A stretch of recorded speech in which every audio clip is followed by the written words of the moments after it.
Entonces, vamos a abordar para este material que te decía que es para el taller de la Universidad Central, vamos a abordar los tipos de periodismo, el periodismo especializado de guerra y también el tema de la desinformación. Voy a empezar por el tema del periodismo de guerra, que es tu especialidad.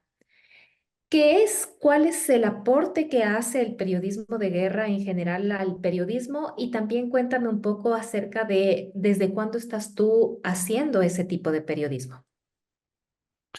A ver, el periodismo de guerra es una de las múltiples variantes del periodismo. O sea, de la misma manera que tú tienes el periodismo económico, el periodismo político, el periodismo cultural, deportivo, ese tipo de cosas, la guerra es un tipo de fuente. Entonces, en inglés se llama un beat, B-E-A-T. O sea, cuando tú cubres un tipo de fuente, tú te especializas en esa fuente. Entonces, por ejemplo, yo como corresponsal extranjero, cubriendo Ecuador, Perú, yo tengo que cubrir un poco de todo. O sea, no solamente cubro noticias políticas, económicas, a veces hay que cubrir ahora, por ejemplo, mucho temáticas de guerra civil o de violencia, de guerra cuando durante el conflicto entre Ecuador y Perú, de guerra interna cuando hay que cubrir la zona en Colombia, por ejemplo.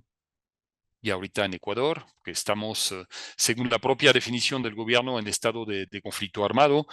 Entonces es una fuente especializada. Cada fuente especializada requiere un cierto kit de herramientas. O sea, cuando tú eres, por ejemplo, periodista político, tú necesitas conocer obviamente la historia política de tu país, la historia de los partidos políticos, de cómo han evolucionado, la evolución del electorado, tienes que saber quién es Abdallah Bucaram, quién fue Roldós, etcétera, ese tipo de cosas. Entonces tú necesitas tener un conocimiento bien fuerte de la situación política del país. Tú necesitas estar en contacto con los partidos políticos, tú necesitas ser un asiduo del Congreso, de los partidos, ese tipo de cosas, ¿ok? Tú tienes que haber cubierto todas las elecciones presidenciales.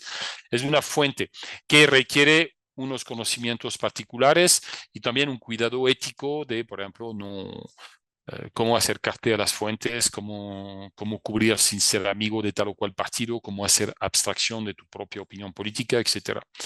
Entonces, y eso lo mismo para deporte. Tú no vas a ser periodista deportivo si no sabes un mínimo o hasta un máximo de deporte. El periodismo de guerra es un poco lo mismo. De hecho, no todo es guerra. Yo, en general, la clase que yo he creado aquí en la USFQ se llama periodismo de guerra porque es más corto, pero su nombre más, digamos, más correcto tendría que ser reportería en zonas peligrosas. ¿Okay? Porque las zonas peligrosas no son solamente zonas de guerra. ¿Okay? Un levantamiento indígena en Quito, cuando las cosas se tornan calientes, es una zona peligrosa, sin ser necesariamente una guerra. ¿Okay? Entonces yo diría es más, es una técnica de reportería en zonas de riesgo. Entonces el periodismo de guerra empezamos con eso. Es una fuente que se cubre. ¿Okay? Ahorita esa fuente, como cualquier otra, requiere una formación específica. ¿Okay? Entonces yo soy corresponsal de guerra, ¿por qué? Porque yo he cubierto guerras desde el 89. Mi primera guerra fue una guerra interna, fue la caída del comunismo en Rumanía en 89, cuando todos los países comunistas caían uno tras el otro, o sea, Polonia, después Hungría, después Checoslovaquia, cayeron como que un poco naturalmente, sin combates. Pero en Rumanía estaba en el poder una pareja de dictadores, los Ceausescu, que se rehusaron en dejar el poder y hubo una guerra civil, etcétera, etcétera. Y en esa guerra civil que yo fui a cubrir, aquí fue un poco la primera vez que fui un poco testigo de lo que llamamos los distintos tipos de propagandas, que también es algo, yo en ese entonces no había sido formado como corresponsal de guerra. Era la época en la cual nos mandaban de los medios, ahí como que medio, bueno, vas, cubres y buena suerte. O sea, no que yo sepa, en ese entonces no había formaciones específicas para la reportería en zonas peligrosas. A mí eso se me ha dado, por ejemplo, en los últimos años he sido formado. Entonces yo todas las guerras que he cubierto en el continente, entre Ecuador y Perú, la guerra civil en Perú, en Colombia, etcétera, la mayoría descubierto sin haber recibido una formación específica. Más recientemente, Radio Francia Internacional, France Media Monde, sí me han dado una formación específica porque consideraban que la zona era cada vez más peligrosa y que había necesidad de tener eso. Pero, por ejemplo,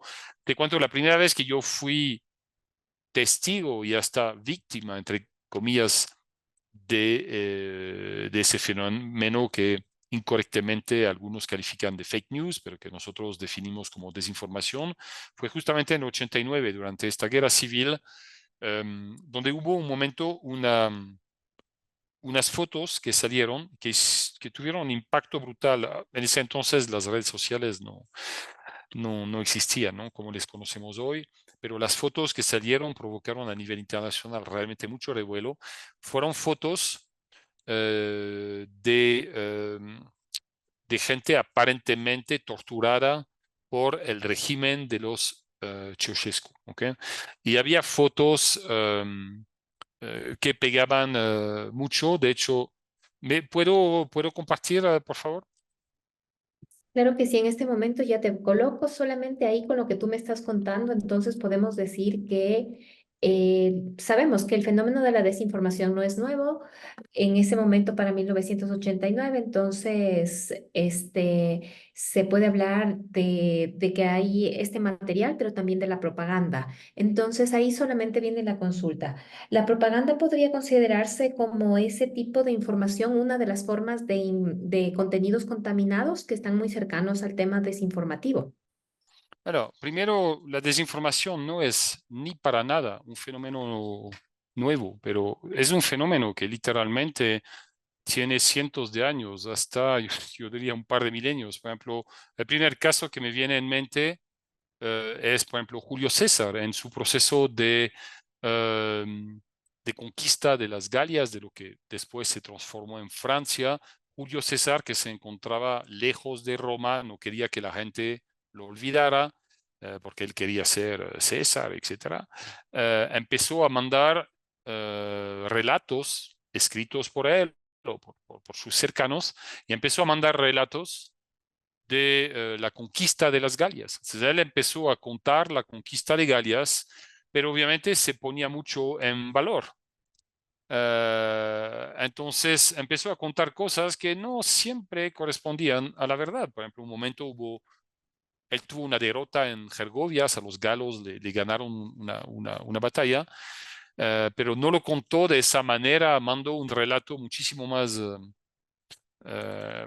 más favorable para él. O sea, eso ya era una desinformación. Él mandó información y eso es lo que llamamos una propaganda blanca. Te voy a explicar la diferente terminología, pero básicamente él empezó a mandar eh, relatos de la conquista que lo hacían ver como un gran general, un gran héroe, etcétera, etcétera, para que la gente en Roma no lo vaya a olvidar. Entonces, y eso fue el momento de la conquista de Galia. O sea, eso fue casi hace 2000 años. ¿Ok? Entonces, pensar que nosotros, lo que pasa es que la desinformación ahorita, eh, obviamente lo hablamos mucho más y el potencial de las redes sociales ha hecho que sea muchísimo más fuerte, pero,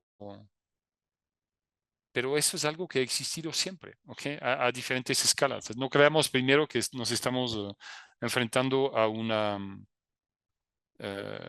a un fenómeno nuevo.